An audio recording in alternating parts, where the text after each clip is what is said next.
Que signifie vraiment être dans la lumière? C'est quand ça devient délicat. Les religions et les cercles spirituels ont essayé, à maintes reprises, de définir ce que signifie être dans la lumière de Dieu. Et beaucoup ont établi différentes formes de règles qui permettraient d'avoir la faveur de Dieu. Les religions et les organisations spirituelles, de toutes sortes, essaient de donner aux humains une boussole pour naviguer à travers le monde spirituel. Mais souvent les gens se retrouvent dans des limites auto-imposées quant à ce qui est bien et mal.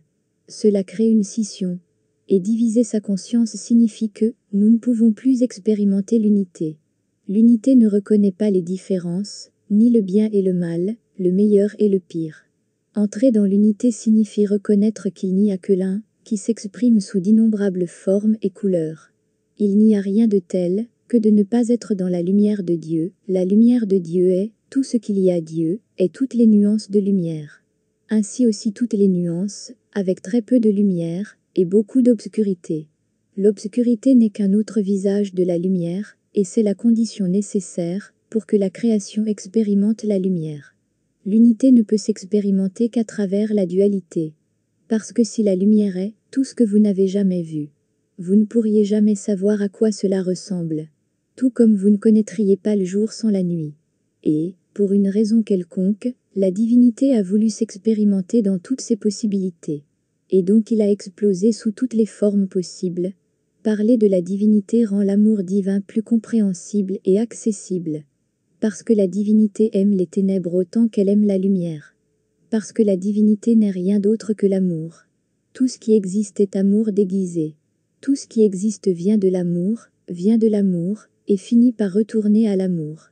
Et donc la divinité ou l'amour divin sait que l'obscurité n'est qu'un autre aspect de l'amour, et elle l'embrasse. La source de tout est l'amour. Et il est très important de comprendre cela. Car une fois que nous avons accepté l'amour, comme l'énergie de tout, nous pouvons embrasser le fait que nous sommes déjà entourés d'amour. Nous n'avons pas à faire plus, ou y aller, afin de faire l'expérience de ce que nous sommes déjà. Il s'agit plutôt d'embrasser qui nous sommes en ce moment présent, et ce qu'est ce moment présent. Et cela nous permettra de nous enfoncer de plus en plus profondément dans l'énergie du maintenant Dieu ou amour divin.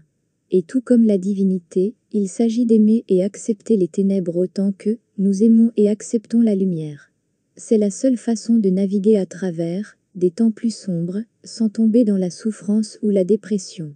Mais plutôt en voyant et en acceptant les ténèbres, comme faisant partie du tout. L'amour est le chemin. Et cela transmet le message qu'en s'alignant sur l'amour. Nous nous alignons sur notre destinée, qui revient à l'amour, se réunissant avec la divinité.